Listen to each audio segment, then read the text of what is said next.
Miguel León Portilla, La conquista.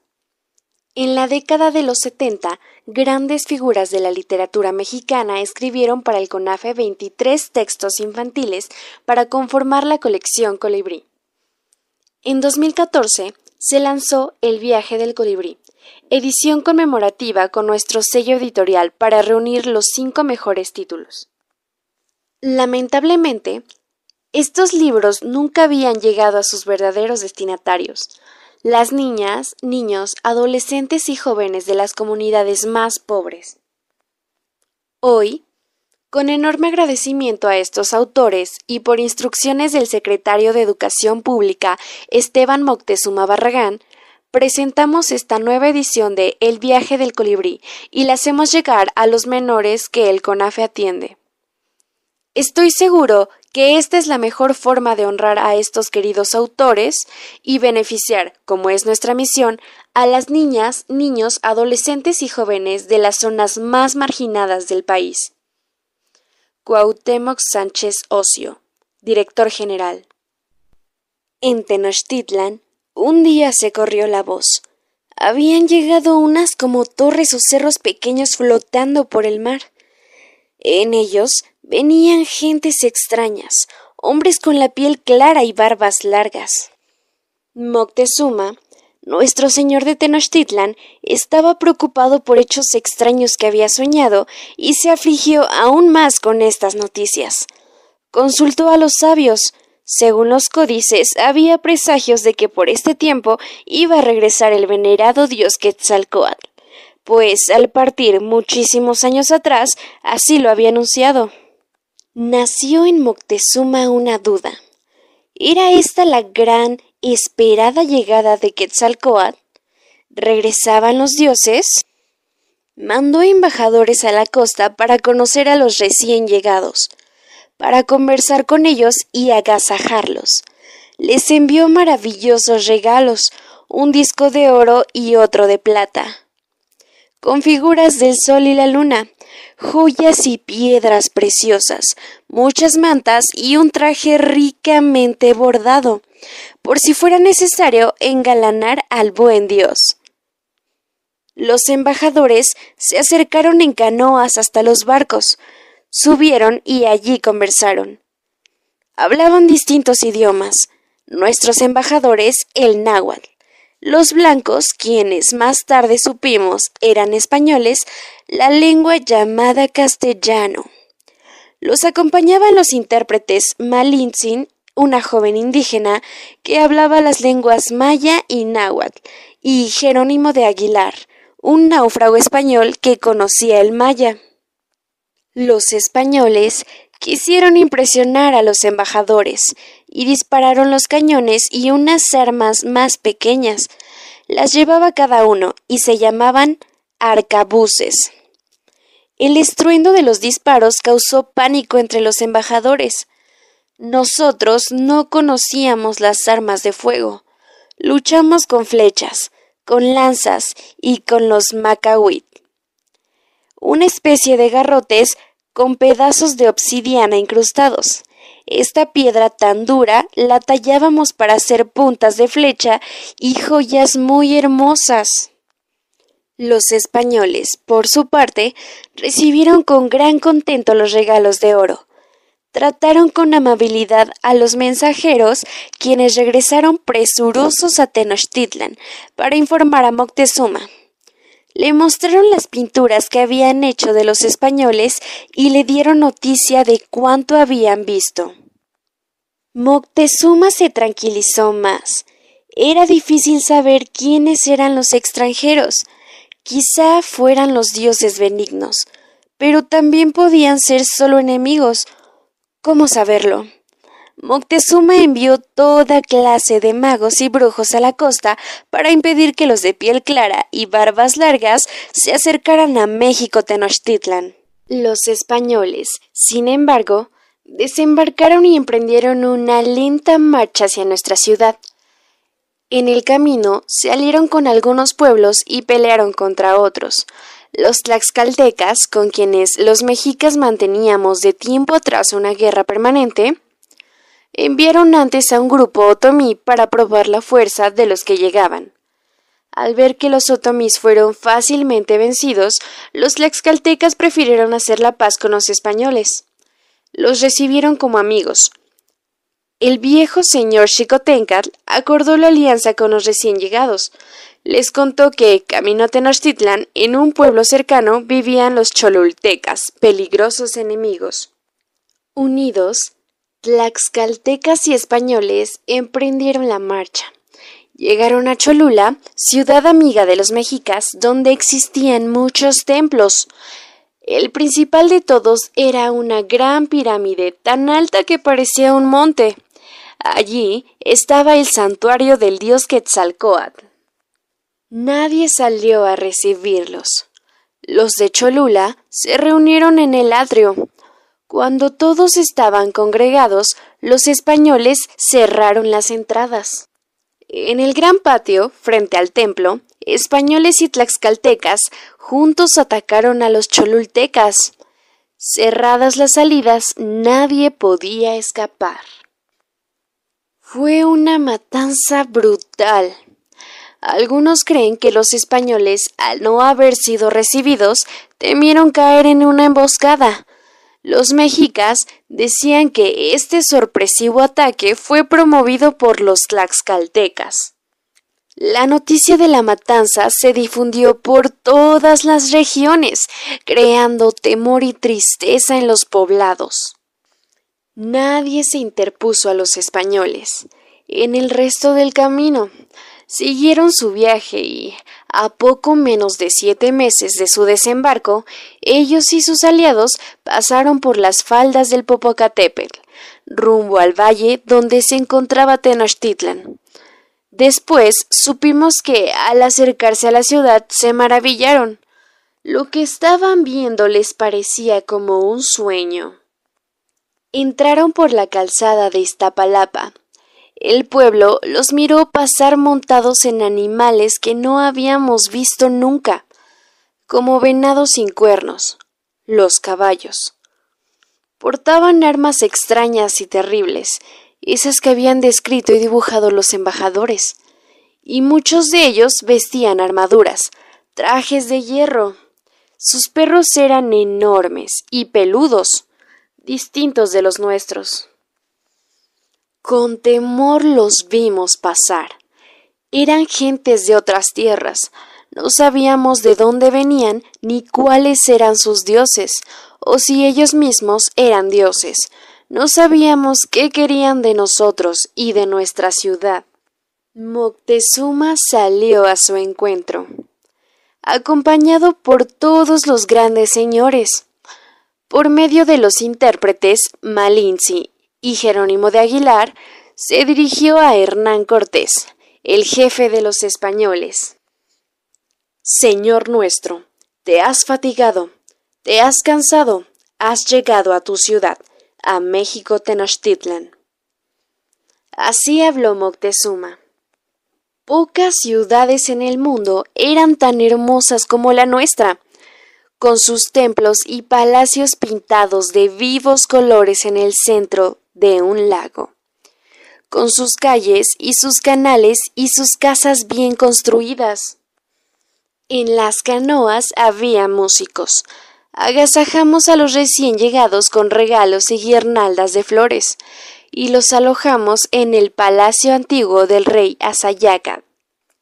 Los españoles admiraron la ciudad y contemplaron los edificios del Templo Mayor, adornado con pinturas y estatuas de dioses. Al día siguiente, Moctezuma los recibió en su palacio. Ahí les enseñó los jardines y su parque de animales, y los llevó también a Tlatelolco, a visitar el templo situado en lo alto de la Gran Pirámide.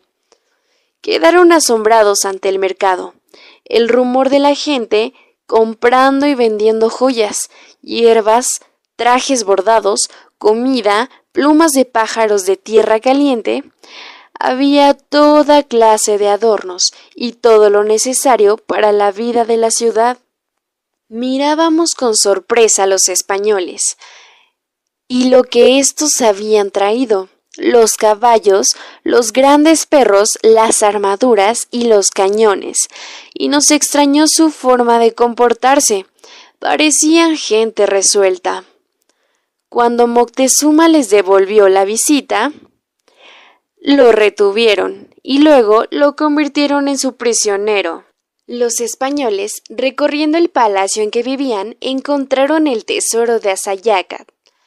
Había allí muchas joyas maravillosamente trabajadas en oro, plata y piedras preciosas, y también plumas de los pájaros más espléndidos como el quetzal y la guacamaya. Los españoles fundieron las joyas para repartírselas como botín. Todavía no podíamos creer que fueran nuestros enemigos. Todos desconfiábamos, pero no sabíamos qué actitud tomar. Un día, Cortés salió con parte de sus tropas. Moctezuma mismo le contó que habían llegado más españoles a la costa. Estos querían echar a Cortés para buscar ellos los tesoros de nuestras tierras y mandar sobre nosotros. Entonces, Cortés se fue a combatirlos. Parte de su gente se quedó en Tenochtitlan. Los mandaba Pedro de Alvarado. Se acercaba un día de fiesta en el templo, y Pedro de Alvarado dijo que quería verla. La celebración se preparó durante muchos días. Las mujeres hicieron la imagen del dios con ramas y pasta de semillas de huautli, es decir, de bledos. Después la adornaron con plumas, le pusieron escudo, manto y orejeras. Todos fuimos a la fiesta y comenzó la danza que imitaba las ondulaciones de la serpiente. De repente cesó la música. Los españoles sorpresivamente habían asesinado a un músico. Así empezó la matanza del Templo Mayor. Ahora nos perseguían a todos, herían y mataban a cuantos podían. No era una batalla, nosotros no teníamos armas, solo estábamos danzando en honor a nuestros dioses. Se trataba, pues, de una matanza a traición. Algunos pudimos escapar y dar la voz de alarma. Entonces, los españoles se refugiaron en el palacio. Ya no había ninguna duda. Los extranjeros no eran dioses. Ahora sabíamos que eran bárbaros. Rodeamos el palacio y los atacábamos cada vez que intentaban salir. Aún tenían prisionero a Moctezuma. Cortés volvió a la ciudad y atravesó las calles para reunirse con sus amigos. Lo dejamos pasar. Nos pusimos de acuerdo en no hacernos ver. Después de varios días de pelea, una mañana encontramos el cuerpo sin vida de Moctezuma. Y una noche nos sacudió un grito. Era la voz de una mujer. «¡Venid, guerreros! ¡Los españoles abandonan la ciudad!» Era cierto. Los españoles trataban de escapar silenciosamente, siguiendo la calzada de Tacuba. Los atacamos en las calles y desde las canoas. Varios de ellos, al morir, perdieron en los canales el tesoro que llevaban. Dicen que Cortés lloró, y los españoles llamaron a esa noche la Noche Triste. Los perseguimos fuera de Tenochtitlan. Les dimos batalla. Los seguimos varios días. Vimos cómo se alejaban. Y volvimos contentos a nuestra ciudad, con la esperanza de que hubieran partido para siempre. Los festejos no fueron largos, porque sufrimos una nueva calamidad. Los nuestros comenzaron a enfermarse, se llenaban de granos, tenían mucha fiebre y se morían. Así murió nuestro nuevo señor, Cuitláhuac, al que habíamos elegido después de la muerte de Moctezuma. Era una enfermedad que no conocíamos en nuestra tierra. Se contagiaba de uno a otro y moría mucha gente. Después supimos que la llamaban viruela. uno de los extranjeros enfermó, nos dejó ese mal. Los españoles retrocedieron hasta Tlaxcala y allí se repusieron. Descansaron, comieron, recibieron refuerzos, hicieron construir barcos, bergantines les llamaban, para poder combatir en el lago. Y antes de regresar a Tenochtitlan, trataron de aliarse con los pueblos de la región. Con algunos lo consiguieron, con otros no. Pelearon cada vez con un pueblo diferente, hasta que fueron señores de todo el borde del lago. Entonces volvieron a nuestra ciudad. Después de las viruelas, volvieron los españoles. Hacía casi un año que se habían retirado. Cortés había reforzado sus tropas con cerca de 80,000 aliados indígenas y con centenares de españoles recién llegados de Veracruz. Sus aliados trajeron los barcos desarmados, las tablazones y los herrajes, a través de las montañas, y los armaron en el lago para combatir nuestras canoas. Mientras tanto, la mayoría de las tropas se dirigía a Tenochtitlan. Cruzaron el lago por las 3 calzadas principales, Tacuba, Tepeyac e Iztapalapa. Una columna se dirigía a Pedro de Alvarado, las otras los capitanes Olid y Sandoval. Para rechazar a los invasores, toda la juventud mexica se incorporó a la lucha. Fabricamos arcos, flechas, hondas, lanzas, dardos, escudos, macanas y camisas acolchadas. También preparamos barcas armadas para atacar desde ellas a los bergantines. Antes de empezar el ataque, Cortés quiso hablar con el señor nuestro, Cuauhtémoc. La entrevista fue al sur de la ciudad. Cortés dijo que venía a hacer la guerra a Tenochtitlan. Hizo además graves acusaciones y amenazas contra los mexicas para lograr que se rindieran. Cuauhtémoc se mantuvo firme y dejó ver que él y su gente estaban preparados para la lucha. Y peleamos día tras día, en las calzadas, en las calles, desde los techos de nuestras casas. Cada casa era motivo de una pelea rabiosa. Desde que había muerto Cuitláhuac, nos dirigía Cuauhtémoc, un guerrero joven y valiente. Él nos animó cuando nos acorralaron el hambre y la sed. Los alimentos no llegaban a nuestra ciudad sitiada, y era imposible beber las aguas saladas del lago. Cada día era comenzar la guerra otra vez, casi en el mismo lugar. Los bergantines no podían entrar en los canales angostos. El enemigo penetraba muchas veces por tierra. Rompimos los puentes para que los soldados no pudieran pasar, pero entonces comenzaron a derribar las casas, y con los escombros rellenaron los canales. Así hicieron camino para que avanzaran sus caballos y sus tropas, y para poder arrastrar sus cañones. Desde el comienzo del sitio habían pasado 75 días. Barrio por barrio perdimos la ciudad. Estábamos agotados y nos refugiamos en Tlatelolco. Allí fue la última batalla, desesperada, y la perdimos. En los caminos yacen dardos rotos, los cabellos están esparcidos, desechadas están las casas, enrojecidos tienen sus muros.